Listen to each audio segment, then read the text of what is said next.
Bonjour et bienvenue dans votre revue de presse de ce jeudi 9 avril 2020. Les quotidiens continuent de se préoccuper de la transmission communautaire du nouveau coronavirus, en même temps qu'ils s'intéressent aux contre-coupes économiques de la maladie. Les populations s'impliquent davantage pour la prise de conscience de leurs citoyens, constate Sud Quotidien, qui s'inquiète de la menace grandissante des cas communautaires de coronavirus. Ces patients dont les services sanitaires ne peuvent pas identifier la source de leur contamination. Insalubrité, recommandations hygiéniques bafoués, insouciance et non-respect des gestes barrières font le lit de cette forme de transmission très redoutée des personnels de la santé, selon Sud Quotidien. Il déplore l'insouciance d'une partie de la population face à la pandémie de coronavirus.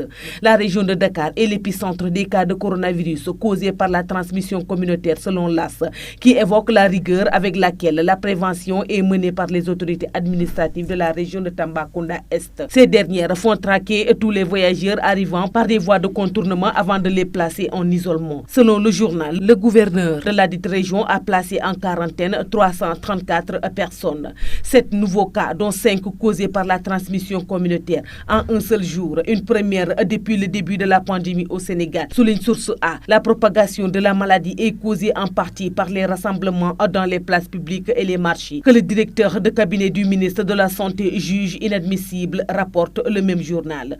Le Témoin quotidien met en garde contre l'autre Covid-19 qui pourrait faire mal aux familles les plus pauvres. Il évoque la distribution des vivres destinés aux ménages vulnérables pour atténuer les effets sur eux du ralentissement, voire la suspension des activités économiques. La liste bénéficiaire a été publiée hier. La répartition engendre déjà des frustrations chez certains ayant droit, écrit le Témoin quotidien, qui craint qu'il y ait une répartition léonine de l'aide alimentaire destinée aux ménages vulnérables. Le journal Enquête, de sa part, évoque l'effondrement social vers lequel la pandémie de coronavirus est en train de conduire le Sénégal. En plus de 138 personnes clouées dans un lit d'hôpital, des centaines de cas suspects placés en quarantaine, des milliers de personnes obligées de se terrer chez elles. La pandémie de Covid-19 a envoyé près de 100 000 travailleurs du tourisme au chômage technique ou en congé, lit-on dans ce journal. Le Témoin quotidien, quant à lui, est préoccupé par la lancinante question des salaires dans les écoles privées, prétextant que c'est l'État qui a fermé les écoles. Certains parents d'élèves refusent de payer la scolarité de leurs enfants, rapporte le journal.